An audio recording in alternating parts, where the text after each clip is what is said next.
तो साथियों, कैसे हो आप सभी। मैं हरबेंद्र एक बार फिर से आप सभी साथियों का अपने परिवार हर क्लासेस 24 में आपका स्वागत करता हूं। आज बात करेंगे यूपीएसआई के जो एग्ज़ाम होने वाला है उससे संबंधित बहुत ही महत्वपूर्ण हिंदी के प्रश्नों के बारे में, क्योंकि अभी कुछ ही महीनों बाद यूपीएसआई का एग्ज़ाम होने वाला है। तो उसके लिए जो 40 प्रश्न हिंदी के आएंगे वो महत्वपूर्ण प्रश्नों के बारे में हम लगातार जो वीडियो बना रहे हैं उसी में अगली ये वीडियो है।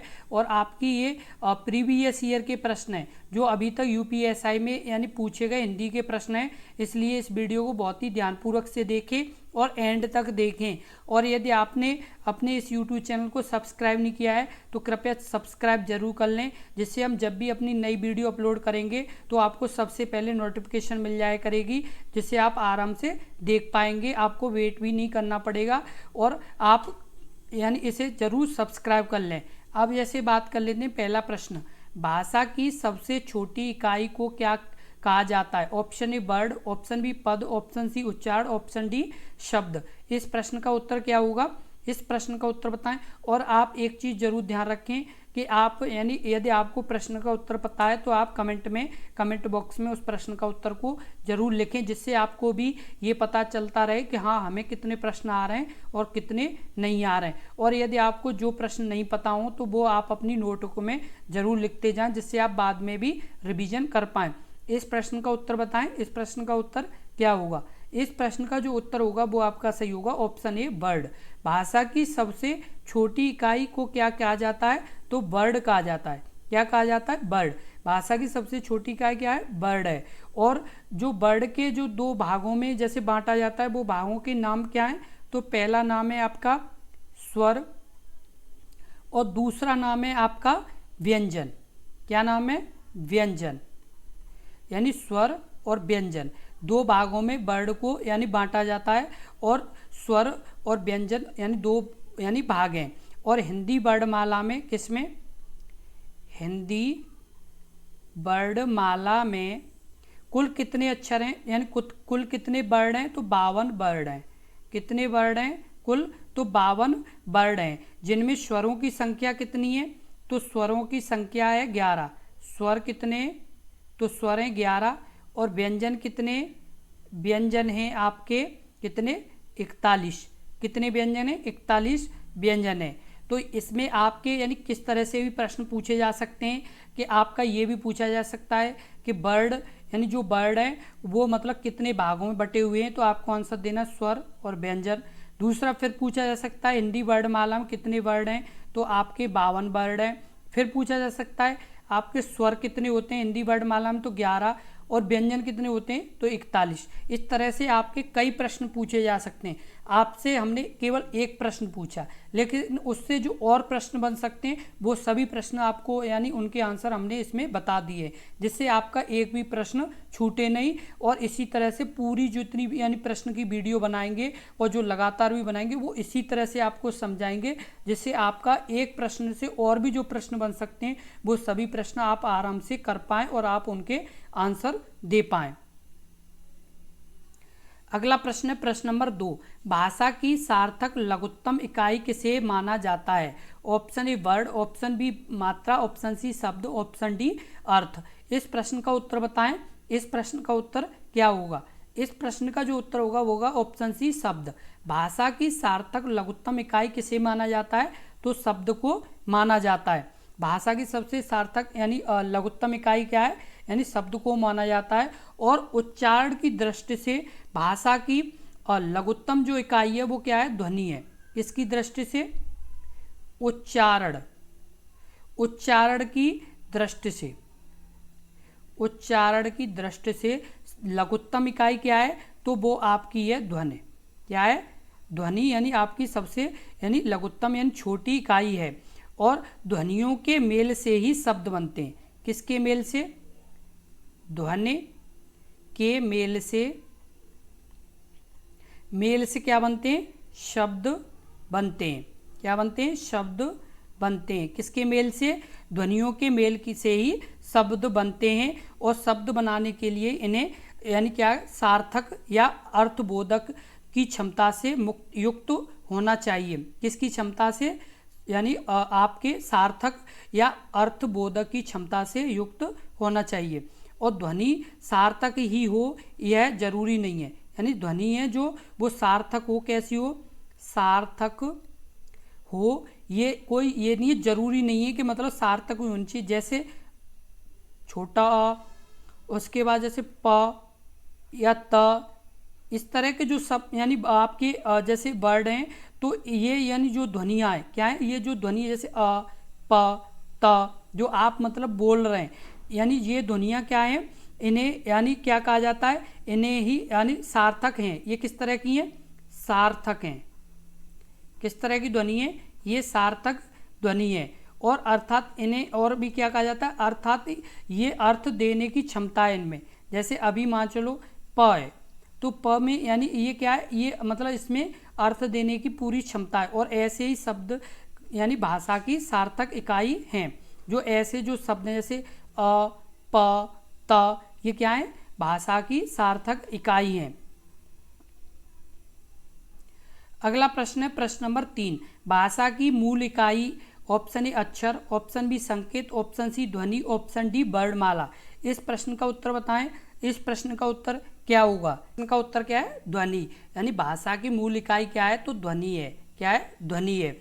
भाषा की जो सबसे छोटी, यानी इस तरह से भी पूछा जा सकता है, भाषा की सबसे छोटी, इस तरह की सबसे छोटी या मूल इकाई, क्या, मूल इकाई या मूल इकाई, तो क्या है, ध्वनि है। ध्वनि है। और भाषा की सार्थक इकाई वाक्य है। भाषा की सार्थक इकाई वाक्य है। क्या है, यानी भाषा की सार्थक इकाई वाक्य है। वाक्य से छोटी इकाई उपवाक्य होती है। वाक्य से छोटी इकाई क्या होती है, उपवाक्य। उपवाक्य, उपवाक्य से छोटी इकाई, उपवाक्य से भी छोटी इकाई होती है तो वो पदबंध होती है। पदबंध क्या होती है, पदबंध होती है। और पदबंध से भी छोटी, जिससे पदबंध से भी छोटी होती है तो वो होती है आपकी पद। क्या होती है, यानी पद सबसे छोटी इकाई होती है, जिसे मतलब क्या और कहा जाता है, जैसे शब्द। क्या, शब्द। और शब्द से भी यानी छोटी इकाई क्या होती है, तो वो छोटी इकाई होती है आपकी अक्षर। और अक्षर से छोटी होती है आपकी ध्वनि। अब इसमें आपको पूरी जानकारी मिली है। सबसे बड़ा यानी वाक्य, वाक्य से छोटी उपवाक्य, उपवाक्य से छोटा पदबंध, और पदबंध से छोटा पद, पद से यानी पद और या शब्द, और शब्द से छोटा यानी अक्षर, और अक्षर से भी छोटा क्या होता है, ध्वनि। यानी सबसे बड़ी इकाई क्या होगी, वाक्य, और सबसे छोटी इकाई क्या होगी, ध्वनि। इस तरह से भी आपसे प्रश्न पूछा जा सकता है कि भाषा की सबसे बड़ी इकाई क्या है, तो वाक्य है। सबसे जैसे छोटी इकाई क्या है, तो ध्वनि है, क्योंकि ये क्रम है। सबसे बड़ा वाक्य, फिर उपवाक्य, फिर पदबंध, फिर पद, और पदबंध के बाद जैसे अक्षर, और अक्षर के बाद ध्वनि। ये सभी क्या है, एक क्रम है। ये आपको क्रम को जरूर ध्यान रखना, क्योंकि इस तरह से यदि आपको क्रम पता रहेगा तो आप आराम से प्रश्नों को हल कर पाएंगे।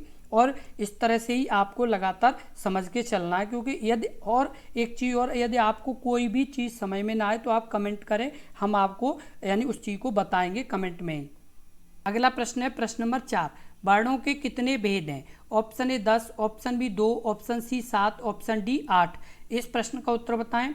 इस प्रश्न का उत्तर क्या है, इस प्रश्न का उत्तर बताएं। इस प्रश्न का उत्तर क्या है, तो इस प्रश्न का जो उत्तर है वो आपका है ऑप्शन बी 2। वर्णों के कितने भेद हैं, तो 2 भेद हैं। कौन कौन से, पहला है आपका स्वर, और दूसरा आपका क्या है, दूसरा आपका है व्यंजन। क्या है, व्यंजन। और कुल कितने वर्ण हैं, तो आपके कुल वर्ण हैं 52, जिसमें स्वर कितने, तो स्वर हैं आपके 11, और व्यंजन कितने, तो व्यंजन आपके 41। कितने, 41 हैं। तो इस तरह से आपके जब भी आपसे कोई भी किसी भी तरह से प्रश्न पूछा जाए, आप आराम से उसका आंसर दें, बिना हड़बड़ाए, बिना कोई गलती किए हुए आप अपना आंसर यानी दें। प्रश्न नंबर 5, हिंदी भाषा की कुल वर्ण लिपियां हैं। Option A 33, option B 48, option C 44, option D 52। इस प्रश्न का उत्तर बताएं। इस प्रश्न का उत्तर क्या होगा? इस प्रश्न का उत्तर बताएं। इस प्रश्न का उत्तर क्या होगा? तो इस प्रश्न का जो उत्तर होगा वो आपका सही होगा ऑप्शन सी, ऑप्शन डी यानी 52। हिंदी आपको बता दें कि हिंदी जो वर्णमाला में लिपियां हैं तो वो कौन कौन सी हैं। तो आपकी जैसे छोटा आ, बड़ा आ, छोटी ई, बड़ी ई, छोटा ऊ, बड़ा ऊ और ऋष, छोटी ए, बड़ी ए, छोटा ओ, बड़ा ओ, ये कुल 11 हैं। कितनी है? यानी 11 हैं। देखो 1 2 3 4 5 6 7 8 9 10 11 यानी कितनी हो गई? ये 11 हैं। उसके अलावा फिर बात कर लेते हैं, जैसे क, ख, ग, घ, उसका अणा, ये कितनी है? आपकी 5 हैं। ये कितनी है? 5 हैं। और इन्हें क्या बोला जाता है? तो इन्हें बोला जाता है जैसे क वर्ग। क्या बोला जाता है? क वर्ग इसे बोला जाता है। उसके बाद फिर आता है च वर्ग। क्या आता है? च वर्ग आपका आता है, और जिसमें कौन कौन से? च से चम्मच, छ से छाता, ज से जलेबी, झा से झंडा और यहाँ से याईट। ये आपके कुल कितने? तो ये आपके हैं 5 हैं। कितने? 5। उसके अलावा आपके कौन सा वर्ग है? ट वर्ग। ट वर्ग में आपके कौन कौन से हैं? ट, ठ, उसके बाद आपका ड, ढ और अणा। ये आपके कुल कितने? ये भी आपके 5 हैं। उसके बाद कौन सा वर्ग आता है आपका? त वर्ग। कौन सा वर्ग? त वर्ग। त वर्ग में कौन कौन से हैं आपके? त, थ, द, ध। त, थ, द, ध और न।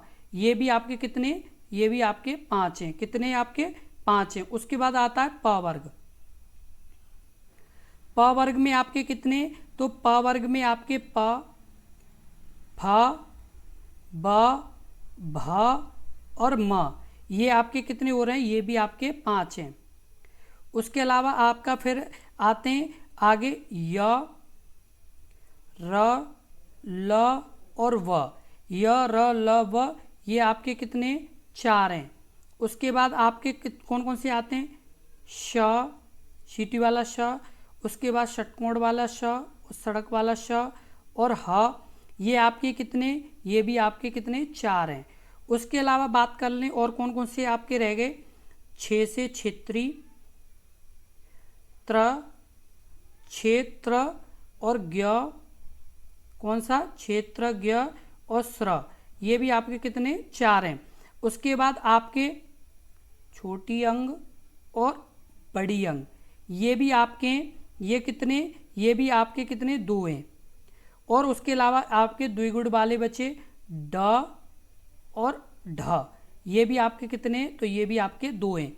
अब आपको ये पता चला हुआ 11 ये हैं, 5 ये हैं, 16, 5 21, 21 और 5 26 और 5 31, 31 और 5 कितने हो गए? 36 और 4 40, 40 और 4 44, 44 और 4 कितने हो गए? 48, 48 और 2 50 और 2 ड और ढ 52। कुल कितने वर्ड हो गए? 52 वर्ड आपके हो गए। यदि आपको इस तरह से कोई भी प्रश्न पूछा जाए तो आप आराम से बता पाएंगे। अगला प्रश्न है प्रश्न नंबर 6, लिपि चिन्हों के क्रमबद्ध समूह को क्या कहते हैं? Option A word, option B वर्णमाला, ऑप्शन सी अक्षर, ऑप्शन डी वर्ड समूह। इस प्रश्न का उत्तर बताएं। इस प्रश्न का उत्तर क्या होगा? इस प्रश्न का जो उत्तर होगा वो आपका सही होगा ऑप्शन बी वर्णमाला। लिपि चिन्हों के क्रमबद्ध समूह को क्या कहते हैं? वर्णमाला कहते हैं। और जैसे हिंदी भाषा में सबसे छोटी इकाई क्या है? तो ध्वनि है। और हिंदी वर्णमाला में किसमें? हिंदी वर्णमाला में, हिंदी वर्णमाला में कितने यानी वर्ड हैं, तो आपके 52 वर्ड हैं। कितने? 52 वर्ड हैं। अगला प्रश्न है प्रश्न नंबर 7, कौन स्वर नहीं है? ऑप्शन ए अ, ऑप्शन बी ए, ऑप्शन सी ओ, ऑप्शन बी ब। इस प्रश्न का उत्तर बताएं। इस प्रश्न का उत्तर क्या होगा? इस प्रश्न का कमेंट बॉक्स में उत्तर लिखें। इस प्रश्न का उत्तर क्या होगा? तो इस प्रश्न का जो उत्तर होगा ऑप्शन डी ब यानी क्या है? स्वर नहीं है। छोटा, उसके बाद छोटी और छोटा ऊ, ये क्या है? यानी स्वर हैं। ये क्या है? तीनों स्वर हैं। और ये ब क्या है? ये आपका व्यंजन है। क्या है? व्यंजन है। और ये जो ब है वो ये क्या है? किस तरह का व्यंजन है? तो ये आपका व्यंजन स्पर्श व्यंजन। किस तरह का व्यंजन है? स्पर्श व्यंजन है। और आपको बता दें ये प वर्ग में आता है। किस में आता है? प वर्ग में आता है। और प वर्ग का तृतीय वर्ड है, यानी तीसरा वर्ड है। ये कौन सा वर्ड है? तीसरा वर्ड है। कौन? ब। अगला प्रश्न है प्रश्न नंबर 8, इनमें से ऋष क्या है? ऑप्शन व्यंजन, ऑप्शन बी दोनों, ऑप्शन सी संयुक्त व्यंजन, ऑप्शन डी स्वर। इस प्रश्न का उत्तर बताएं। इस प्रश्न का उत्तर क्या होगा? इस प्रश्न का जो उत्तर होगा वो आपका होगा ऑप्शन डी स्वर। इनमें से ऋषि क्या है? तो स्वर है। स्वर कौन कौन से हैं? छोटा, बड़ा, छोटी, बड़ी, छोटा ऊ, छोटा ऊ, बड़ा ऊ, उसके बाद ऋषि, छोटी ए, बड़ी ए, छोटा ओ, बड़ा ओ, ये सभी क्या है? 11 आपके स्वर हैं। क्या है? ये स्वर हैं। और इसमें ही आपका ये ऋषि आया है, तो ये क्या है? आपका ये भी स्वर है। और इसके अलावा जो है वो क्या है? व्यंजन है। आपके क से लेके ये और उसके अलावा क्या है? व्यंजन क से लेके ज्ञा तक, ये क्या है? व्यंजन है। अगला प्रश्न है प्रश्न नंबर 9, इनमें से किस शब्द में ऋष की मात्रा का उपयोग हुआ है? ऑप्शन वृष्टि, ऑप्शन सी क्रिया, ऑप्शन बी क्रिया, ऑप्शन सी वर्षा, ऑप्शन डी रिपु। इस प्रश्न का उत्तर बताएं। इस प्रश्न का उत्तर क्या होगा? इस प्रश्न का जो उत्तर होगा वो होगा ऑप्शन ए वृष्टि, यानी वृष्टि में ऋषि की मात्रा का क्या किया गया? उपयोग किया गया है। जैसे ऋषि की मात्रा से यानी यानी उपयोग होने वाले शब्द और कौन कौन से हैं? जैसे कृतज्ञ, कृतज्ञ आपका, उसके बाद कृष्ण, उसके अलावा आपका कृष्ण के अलावा सृजन, सृजन, ये सभी आपके किसकी? ऋषि की मात्रा का प्रयोग होकर के ये बने हुए हैं। वृष्टि, कृतज्ञ, कृष्ण और सृजन। अगला प्रश्न है प्रश्न नंबर 10, जिनका उच्चारण स्वतंत्र रूप से होता है और जो व्यंजन के उच्चारण में सहायक होते हैं उसे क्या कहते हैं? ऑप्शन ए व्यंजन, ऑप्शन बी विसर्ग, ऑप्शन सी संज्ञा, ऑप्शन डी स्वर। इस प्रश्न का उत्तर बताएं। इस प्रश्न का उत्तर क्या होगा? इस प्रश्न का जो उत्तर होगा वो आपका सही होगा ऑप्शन डी स्वर। क्या सही होगा? स्वर। जिनका उच्चारण स्वतंत्र रूप से होता है और व्यंजन के उच्चारण में सहायक तो होते हैं उन्हें क्या कहते हैं? स्वर कहते हैं। जो स्वर हैं वो उनका यानी मेल से ही व्यंजन का निर्माण होता है, यानी बिना जैसे स्वर के मेल के जो व्यंजन है वो अधूरे होते हैं। जैसे क है तो क अभी क्या है? क प्लस अ से मिलके बना हुआ है। किससे मिलके बना हुआ है? क प्लस अ से मिलके बना हुआ है ये क। अब जैसे और जैसे प है तो प प्लस अ इससे मिलकर के ये प बना हुआ है। यदि अ को हटा दें तो आपका ये प है ये आपका आधा हो जाएगा, यानी ये पूरी तरह से पूर्ण नहीं होगा। जब आ मिलेगा तभी ये पूर्ण होगा। तो इसलिए ये मतलब जो स्वर हैं वो हमेशा स्वतंत्र है, लेकिन जो व्यंजन है वो मतलब स्वर की सहायता से ही यानी बोले जाते हैं। स्वर की सहायता से ही वो यानी क्या होता है? उनका उच्चारण होता है। इसी तरह के बहुत ही महत्वपूर्ण प्रश्नों की वीडियो देखने के लिए अपने इस YouTube चैनल हर क्लासेस 24 को जरूर सब्सक्राइब कर लें, क्योंकि यदि आप सब्सक्राइब कर लेंगे तो आपको इसी तरह की बहुत ही महत्वपूर्ण वीडियो लगातार मिलती रहेंगी जो आपके UPSI एग्जाम के लिए बहुत ही महत्वपूर्ण है। तो आप ज़रूर सब्सक्राइब कर लें और इस वीडियो को ज़्यादा से ज़्यादा शेयर करें, जिससे आपका यानी जो अपना ये परिवार है और बड़ा हो सके, इसमें और भी अभ्यर्थी जुड़ सकें। इसलिए इस वीडियो को ज़्यादा से ज़्यादा शेयर करें। और आपको बता दें कि ये वही प्रश्न है जो आपके एग्ज़ाम के लिए बहुत बहुत बहुत ही महत्वपूर्ण हैं, इसलिए इन प्रश्नों को ज़रूर ध्यान रखें। और हिंदी में आपको यदि 40 में से 40 प्रश्न सही करने, यदि 40 में से 40 यानी 100 नंबर में से यदि 100 नंबर आपको लाने हैं हिंदी में, तो आपको इस तरह के पूरे यानी क्रम वाइज प्रश्न पढ़ने पड़ेंगे, क्रम वाइज सीखना पड़ेगा। और आपको यानी अपने इस यूट्यूब चैनल पर पूरा यानी बेसिक से बताया जा रहा है, जिससे आपका यानी कोई भी प्रश्न छूटे नहीं और पूरा यानी अच्छे से समझाया जाएगा। इसलिए आप लगातार जुड़े रहें। यदि आप जुड़े रहेंगे तो आपका स्कोर बहुत अच्छा रहेगा, इसलिए आप लगातार जुड़े रहें, क्योंकि हम भी यही चाहते हैं कि आपका सिलेक्शन हो। क्योंकि यदि आपका सिलेक्शन होगा तो आप अपने परिवार को अच्छे से चला पाएंगे और जो माता पिता के यानी आपके प्रति जो विश्वास है वो भी नहीं टूटेगा और आपके माता पिता भी खुश हो पाएंगे।